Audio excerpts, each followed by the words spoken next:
अस्सलाम वालेकुम dear students, I am your chemistry professor Mohammad Asadullah. प्यारे बच्चों, आज इस लेक्चर के अंदर हम बात करेंगे अल्कलाइन अर्थ मेटल की। इससे पहले लेक्चर के अंदर अल्कली मेटल्स की बात की थी, जिन्हें हम ग्रुप 1A का मेंबर कहते थे। यानी कि हमने sodium, lithium, potassium, rubidium, caesium, francium की बात की थी। आज हम अल्कलाइन अर्थ मेटल्स की बात करेंगे। बेसिकली अल्कलाइन अर्थ मेटल्स किन्हें कहा जाता है, क्या होते हैं, इनकी प्रॉपर्टीज क्या होती हैं और इनकी अकरेंस के बारे में हम सारी की सारी बातें फुल डिटेल में करेंगे। आइए जी, आगाज करते हैं हमारे लेक्चर का। बेसिकली हमारे पास है जी alkaline earth metals. Alkaline earth metals हम किनको कहते हैं? सबसे पहले तो हमारे पास आ जाता है कि ऐसे elements, the elements of group 2A, यानी कि जो ग्रुप 2A है आपके पीरियोडिक टेबल का, इसके जो एलिमेंट्स हैं उनको हम बेसिकली क्या कहते हैं? हम अल्कलाइन अर्थ मेटल्स के नाम से जानते हैं। अल्कलाइन अर्थ मेटल्स यानी कि ग्रुप 2A के मेंबर्स यानी beryllium, magnesium, calcium, strontium, barium और रेडियम के नाम से जाने जाते हैं। ये 6 मेंबर्स का ग्रुप है, यानी कि इसके अंदर टोटल 6 एलिमेंट्स मौजूद हैं, जैसे मैंने नाम के जरिए आपको बताया। बेसिकली अब हमारे पास, यानी कि मेरे पास जो एलिमेंट्स बनते हैं, they are beryllium, magnesium, calcium, strontium, barium and radium. ये 6 मेंबर्स जो है ये बेसिकली ग्रुप 2A यानी अल्कली मेटल्स के नाम से जाने जाते हैं। ये जो अल्कलाइन अर्थ मेटल्स हैं इन्हें हम एस ब्लॉक एलिमेंट्स का नाम भी देते हैं, क्योंकि इनकी इलेक्ट्रॉनिक कॉन्फ़िगरेशन एस पर खत्म हो रही होती है, इस वजह से हम इन्हें एस ब्लॉक एलिमेंट्स का नाम भी देते हैं। आगे बढ़ते हैं। Why we use the term alkaline earth metal. Sir, ये जो ग्रुप 2A के मेंबर्स हैं इन्हें अल्कलाइन अर्थ मेटल्स कहा क्यों जाता है? इसकी क्या वजह है कि हमने इन्हें अल्कलाइन अर्थ मेटल्स कहा? आइए जानते हैं। बेसिकली ये जो वर्ड अल्कलाइन है, यहाँ पे जो वर्ड अल्कलाइन है, अल्कलाइन यानी कि बेस। बेसिकली जब हम इन्हें क्या करते हैं, वाटर के साथ ट्रीट करते हैं तो दे प्रोड्यूसेस स्ट्रॉन्ग अल्कलीज। ये स्ट्रॉन्ग अल्कलीज बनाते हैं। जब हम, जैसा कि फॉर एग्जांपल अगर मैं यहाँ पे मैग्नीशियम को लेता हूं, तो मैग्नीशियम को जब मैं वाटर के साथ ट्रीट करवाता हूं H2O के साथ, and it produces magnesium hydroxide along with hydrogen gas. ठीक है जी, ये बेसिकली आपके पास क्या करता है, मैग्नीशियम हाइड्रोक्साइड बनाता है, जो कि एक स्ट्रॉन्ग अल्कली है। चूंकि ये स्ट्रॉन्ग बेसिस देते हैं, that is why this is known as alkali. Sir, बात समझ आ गई। अल्कली तो इस वजह से कहा जाता है क्योंकि ये स्ट्रॉन्ग बेसिस देते हैं। सर, ये वर्ड अर्थ क्यों कहा जाता है? बेसिकली जब हम यहां पर अर्थ वर्ड का जो है वो इस्तेमाल इसलिए किया जाता है क्योंकि they are exist in earth crust, they greatly exist in earth crust. ये जो जमीन का छिलका होता है उसके अंदर बहुत ज्यादा पाए जाते हैं, इस वजह से हम इन्हें कहते हैं कि ये अल्कलाइन अर्थ है। बेसिकली जैसे बेरिलियम है, बेरिलियम तो खैर थोड़ा पाया जाता है, 0.2 जो है वो पार्ट्स पर मिलियन पाया जाता है, जबकि हमारे पास जो कैल्शियम और मैग्नीशियम है ये बहुत ज्यादा मिकदार में पाए जाते हैं। जैसे फॉर एग्जांपल कैल्शियम है तो 20,000, ऑलमोस्ट 20,000 पार्ट्स पर मिलियन, जबकि अगर मैं कैल्शियम की बात करूं तो 36,000 टू 40,000 जो है ऑलमोस्ट जो है वो पार्ट्स पर मिलियन पाया जा रहा है। यानी जमीन के अंदर ये 2 एलिमेंट्स बहुत ज्यादा पाए जा रहे हैं, यानी कि ऑलमोस्ट 2.4% ऑफ अर्थ क्रस्ट जो है वो ये 2 मेंबर्स मिलके बनाते हैं। इस वजह से हम इन्हें कहते हैं कि ये क्या है, अर्थ के अंदर बहुत ज्यादा पाए जाते हैं, अर्थ क्रस्ट के अंदर बहुत ज्यादा पाए जाते हैं, इस वजह से हम इन्हें अर्थ का वर्ड यहां पर यूज किया। और metals because they love to lose electron, और जो इलेक्ट्रॉन को लूज करते हैं उन्हें हम क्या कहते हैं, मेटल्स। जो good conductor of heat and electricity होते हैं उन्हें हम क्या कहते हैं, मेटल्स का नाम देते हैं। तो बेटे यहां पर हमने बात क्लियर कर ली, why we name it as alkaline earth metals, because these member upon reacting with water formed strong bases, जिन्हें हम अल्कलीज का नाम देते हैं। इस वजह से हम इसे अल्कलाइन, चूंकि ये अर्थ क्रस्ट में बहुत ज्यादा पाए जाते हैं, इस वजह से हम इन्हें अल्कलाइन अर्थ और metals, because they are very good conductor of heat and electricity, they love to lose electron, इस वजह से हम इन्हें क्या कहते हैं, अल्कलाइन अर्थ मेटल्स का नाम देते हैं।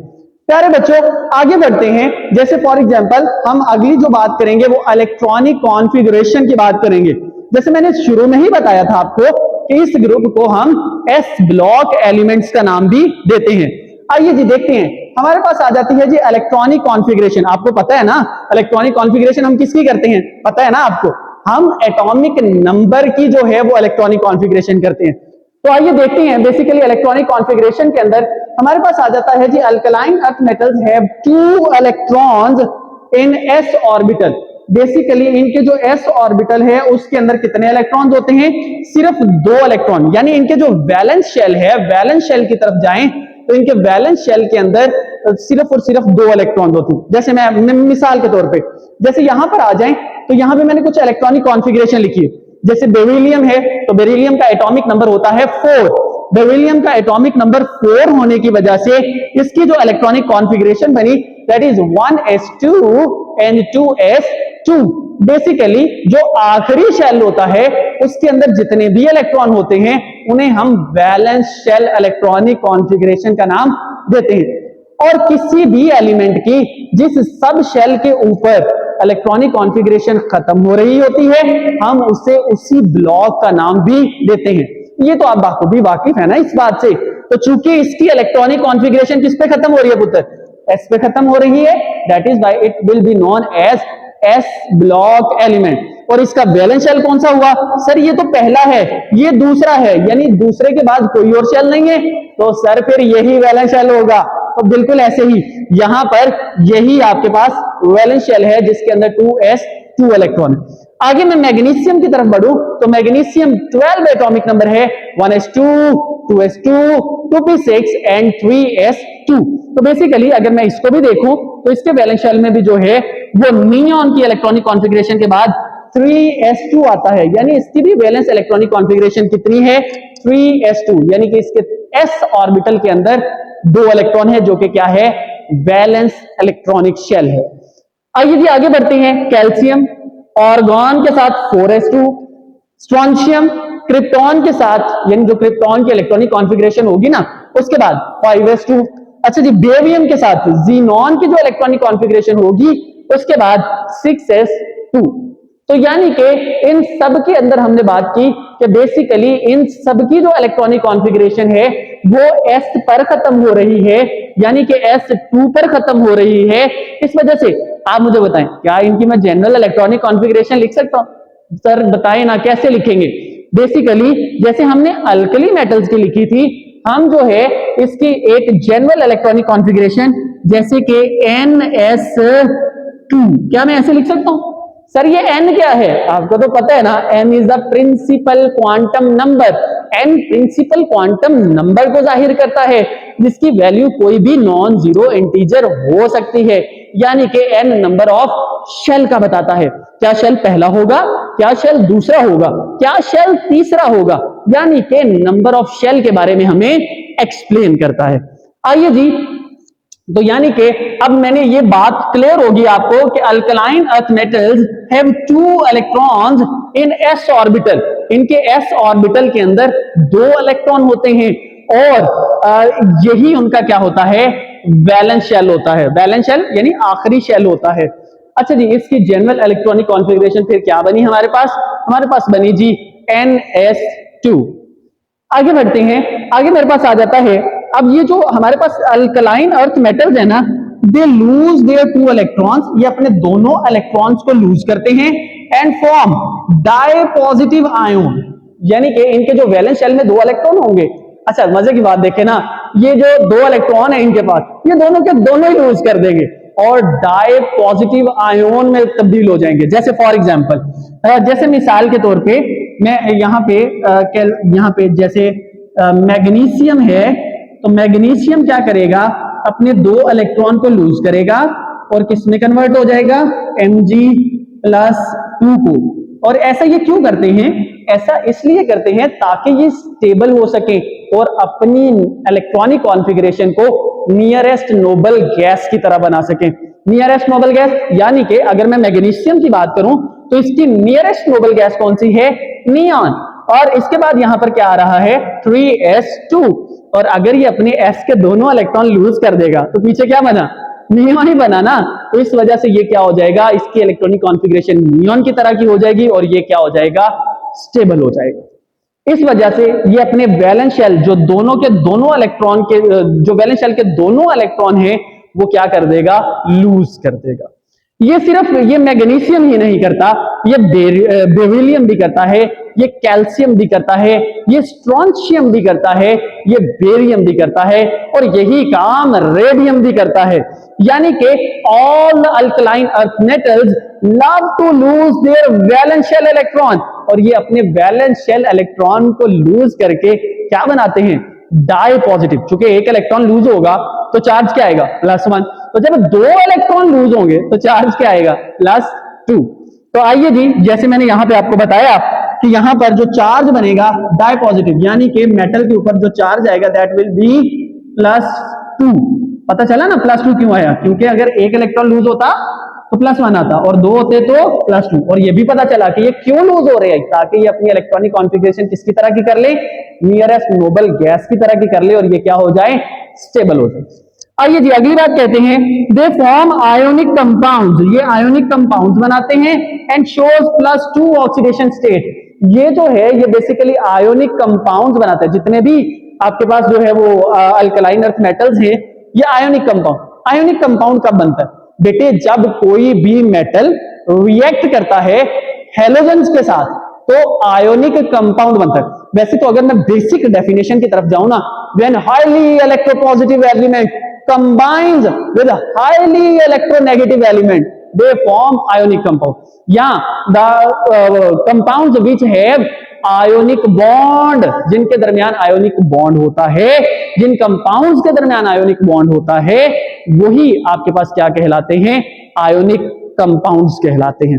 और आयोनिक बॉन्ड का तो आपको पता है ना, जब कोई भी एक एटम क्या करता है, इलेक्ट्रॉन को लूज करता है यानी कि कैटायन बनाता है, और कोई दूसरा एटम इलेक्ट्रॉन को गेन करता है यानी कि एनायन बनाता है। इस कैटायन और एनायन के दरमियान जो इलेक्ट्रोस्टैटिक फोर्सेस ऑफ अट्रैक्शन होती हैं उन्हें हम आयोनिक बॉन्ड कहते हैं। और ऐसे कंपाउंड्स जिनके अंदर ये आयोनिक बॉन्ड मौजूद हो उन्हें हम क्या कहते हैं, आयोनिक कंपाउंड्स। आइए मिसाल लेते हैं, जैसे फॉर एग्जांपल यहीं से मैं दिखा देता हूं कि अगर मैं मैग्नीशियम को रिएक्ट करवाऊं किसके साथ, क्लोरीन के साथ, मैग्नीशियम विद क्लोरीन Cl2 के साथ, it will form magnesium chloride Cl2। अब यहां पर अगर देखा जाए तो यहां पे बेटे क्या हुआ कि मैग्नीशियम के जो वैलेंस शेल के 2 इलेक्ट्रॉन थे ना, अब उसने क्या किया, उसने बड़ा मजे का, उसने क्या किया, एक इलेक्ट्रॉन एक क्लोरीन एटम को दे दिया और दूसरा इलेक्ट्रॉन दूसरे क्लोरीन एटम को दे दिया। इस तरह से क्योंकि एक इलेक्ट्रॉन इसका लूज हुआ और एक क्लोरीन के पास आया और क्लोरीन के ऊपर चार्ज क्या आ गया, -1, ठीक है, और दूसरा इलेक्ट्रॉन इसका गया किसके पास, दूसरे एटम क्लोरीन के पास, यानी दोनों के पास एक एक इलेक्ट्रॉन है, यानी कि एक के ऊपर भी -1 चार्ज और दूसरी क्लोरीन के ऊपर भी -1 चार्ज। क्योंकि इसने 2 इलेक्ट्रॉन लूज किए हैं तो इसके ऊपर चार्ज क्या आ जाएगा, +2। इस तरीके से इसकी ऑक्सीडेशन स्टेट क्या हो गई, +2 ऑक्सीडेशन स्टेट हो गई। ये था जी हमारा थोड़ा सा टॉपिक जिसके अंदर हमने देखा कि अल्कलाइन अर्थ मेटल्स को अल्कलाइन अर्थ मेटल्स क्यों कहा जाता है, और साथ ही साथ हमने देखा कि इलेक्ट्रॉनिक कॉन्फ़िगरेशन जो है वो अल्कलाइन अर्थ मेटल्स की क्या होती है, इनके वैलेंस शेल में कितने इलेक्ट्रॉन होते हैं, और ये जब कंपाउंड बनाते हैं, स्पेशली जब आयोनिक कंपाउंड बनाते हैं तो इनकी ऑक्सीडेशन स्टेट क्या होती है। ये सारी बातें आपने अपनी फिंगर टिप्स पे याद करके रखनी है। अल्लाह ताला आपका हामी और नासिर हो। अस्सलामु अलैकुम व रहमतुल्लाह।